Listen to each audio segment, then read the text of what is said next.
귀지에 대해 솔직히 말해볼게요. 아마 여러분 중 많은 분들이 오늘 아침에도 목욕을 하고 나서 무심코 면봉을 집어 들었을 거예요. 아주 자연스럽게, 거의 생각도 없이 어릴 때부터 그렇게 해왔으니까요. 세수하고, 이 닦고, 귀 닦고. 이 순서가 너무 익숙해서 한 번도 의심해본 적이 없었을 거예요. 저도 그랬거든요. 그런데 어느 날 문득 이런 생각이 들었어요. 우리가 귀에 대해 정말 제대로 알고 있는 게 맞을까? 오늘은 그 질문에서 시작해 볼게요. 귀지. 한국어로는 귀지, 영어로는 이어왁스. 이름부터 좀 거부감이 드는 게 사실이죠. 지라는 글자 자체가 뭔가 더럽고 제거해야 할 것처럼 느껴지잖아요. 그런데 오늘 이 영상을 끝까지 보고 나면 아마 귀지를 바라보는 시선이 조금 달라질 거예요. 두려움 때문이 아니라 이해 때문에요. 오늘 우리가 나눌 이야기는 귀지를 어떻게 파내는가가 아니에요. 그보다 훨씬 흥미롭고 중요한 이야기예요. 귀지가 실제로 무엇인지, 왜 생기는지, 우리 몸에서 어떤 역할을 하는지, 그리고 귀 건강에 대해 우리가 평소에 잘 모르고 지나쳤던 것들에 대한 이야기예요. 마치 자연 다큐멘터리를 보듯 우리 몸 안의 작은 세계를 함께 탐험해보는 거예요. 귀지의 진짜 정체.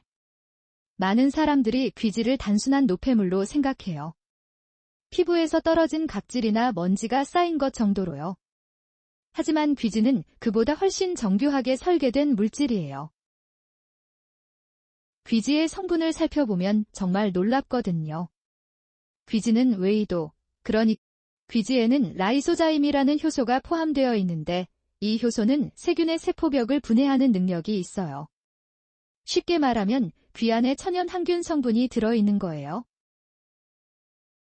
또한 귀지의 산성 pH 환경은 많은 병원균이 살아남기 어렵게 만들어요.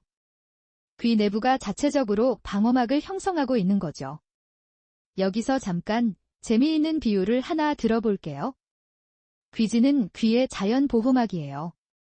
마치 갑옷처럼 외부의 침입자로부터 내부를 지키는 역할을 해요.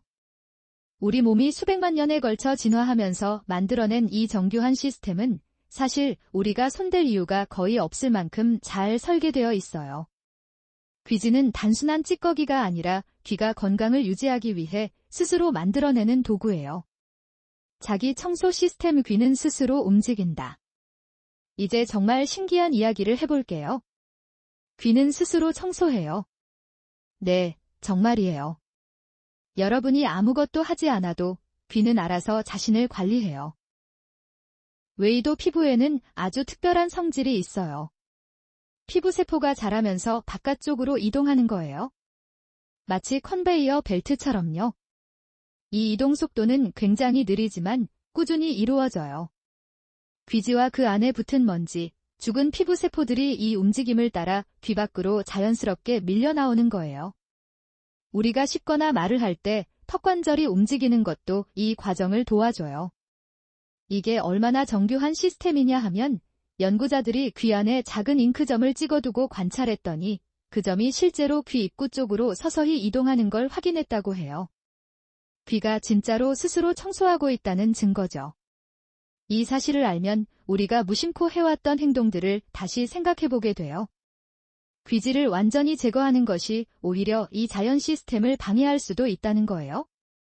귀지가 너무 없으면 귀 내부가 건조해지고 가려움이 생기고 세균이나 곰팡이에 더 취약해질 수 있어요. 귀 자체가 원하는 적정한 양의 귀지가 있고 그게 바로 귀 건강의 균형점이에요. 귀지에 대한 오해들. 이제 우리가 귀지에 대해 얼마나 잘못 알고 있는지 이야기해 볼게요. 다큐멘터리를 보다 보면 그게 아니었어 싶은 순간이 있잖아요.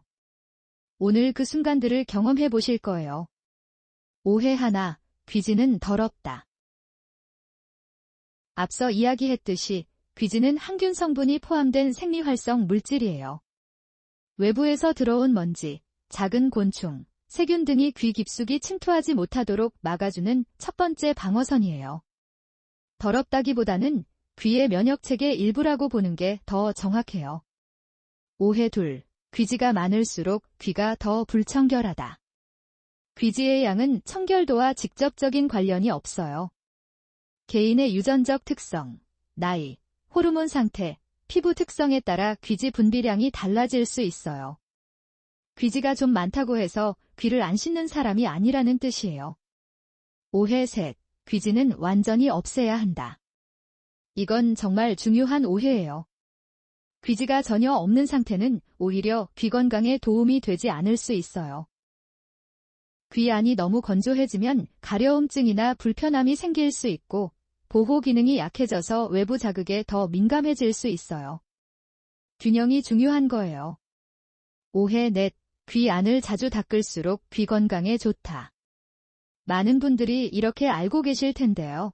사실 귀는 덜 손댈수록 자신의 자연스러운 리듬을 유지할 수 있어요. 웨이도는 자기 청소 능력이 있는 구조예요. 너무 잦은 외부 개입은 오히려 이 시스템을 방해할 수 있어요. 오해 다섯, 귀지는 모든 사람에게 같은 방식으로 생긴다. 이미 귀지 유형 이야기에서 힌트를 드렸지만 귀지는 사람마다 다르게 생겨요. 나이가 들수록 귀지가 더 딱딱해지고 건조해지는 경향이 있어요. 또 귀 안에 털이 많은 사람들은 귀지가 좀 더 잘 쌓이는 경향이 있기도 해요. 이처럼 귀지는 개인의 생물학적 특성이 고스란히 반영된 결과예요. 귀 건강과 이어도록 귀 세정제에 대해 알아야 할 것들. 이번 섹션에서는 많은 분들이 궁금해하시는 귀 세정제, 흔히 이어드롭이라고 불리는 것들에 대한 일반적인 정보를 알려드릴게요. 시중에는 다양한 귀 세정 제품들이 있어요. 어떤 건 물로 된 것도 있고 어떤 건 특정 오일 성분으로 된 것도 있어요. 이 제품들은 귀지를 부드럽게 해주는 것을 목적으로 만들어져요. 그런데 이런 제품들을 사용하기 전에 꼭 알아야 할 게 있어요. 모든 사람이 귀 세정제가 필요한 건 아니에요. 귀가 불편하지 않다면, 자가 청소가 잘 이루어지고 있다면 굳이 추가적인 세정제를 쓸 이유가 없을 수 있어요. 귀 세정제는 처방 없이 살 수 있는 것들도 있지만 어떤 제품이 자신에게 맞는지는 개인마다 달라요. 특히 귀에 상처가 있거나 귀가 자주 감염되었던 이력이 있거나 고막에 구멍이 있었던 경우라면 어떤 세정 제품이든 사용 전에 반드시 의료 전문가와 상담하는 게 중요해요. 또 귀 세정제는 사용법보다 언제 사용하면 안 되는지를 먼저 아는 게 더 중요해요. 귀에 통증이 있거나 분비물이 나오거나 청력이 갑자기 떨어진 느낌이 있다면 어떤 제품이든 직접 시도하기 전에 전문가의 조언을 먼저 구하세요. 일반적으로 귀 세정에 관심이 있는 분들은 귀의 바깥쪽, 귓바퀴나 귓구멍 가장 입구 부분만 부드럽게 관리하는 것이 기본적인 방향이에요.